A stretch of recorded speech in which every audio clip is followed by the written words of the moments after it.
My name is Dr. Anthony Levatino. I'm a practicing obstetrician-gynecologist and I've performed over 1,200 abortions.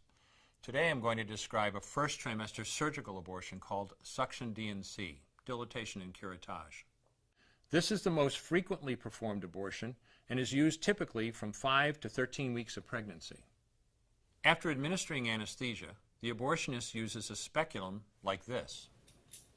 This is placed inside the vagina and opened using this screw on the side, allowing the abortionist to see the cervix, the entrance to the uterus.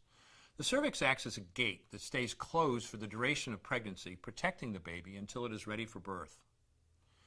The abortionist uses a series of metal rods called dilators, like these, which increase in thickness, and inserts them into the cervix to dilate it, gaining access to the inside of the uterus where the baby resides. The baby has a heartbeat, fingers, toes, arms, and legs, but its bones are still weak and fragile. The abortionist takes a suction catheter like this one. This is a 14 French suction catheter. It's clear plastic, about 9 inches long, and it has a hole through the center. It is inserted through the cervix into the uterus.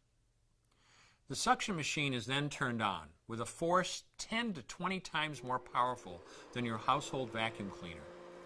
The baby is rapidly torn apart by the force of the suction and squeezed through this tubing down into the suction machine, followed by the placenta.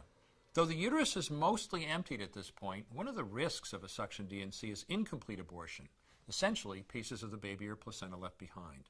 This can lead to infection or bleeding. In an attempt to prevent this, the abortionist uses a curette to scrape a lining of the uterus.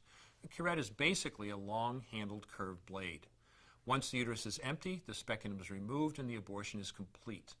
The risks of suction D&C include perforation or laceration of the uterus or cervix, potentially damaging intestine, bladder, and nearby blood vessels, hemorrhage, infection, and in rare instances, even death. Future pregnancies are also at a greater risk for loss or premature delivery due to abortion-related trauma and injury to the cervix. As I mentioned at the beginning, I'm Dr. Anthony Levatino, and in the early part of my career as an OBGYN, I performed over 1,200 abortions. One day, after completing one of those abortions, I looked at the remains of a preborn child whose life I had ended, and all I could see was someone's son or daughter. I came to realize that killing a baby at any stage of pregnancy for any reason is wrong. I want you to know today, no matter where you're at or what you've done, you can change. Make a decision today to protect the preborn. Thank you for your time. I will no longer do any more abortions. When you finally figure out that killing a baby that big for money is wrong, that it doesn't take you too long to figure out it doesn't matter if the baby is this big or this big or this big or maybe even this big, it's all the same. And I haven't done any since then and I never will.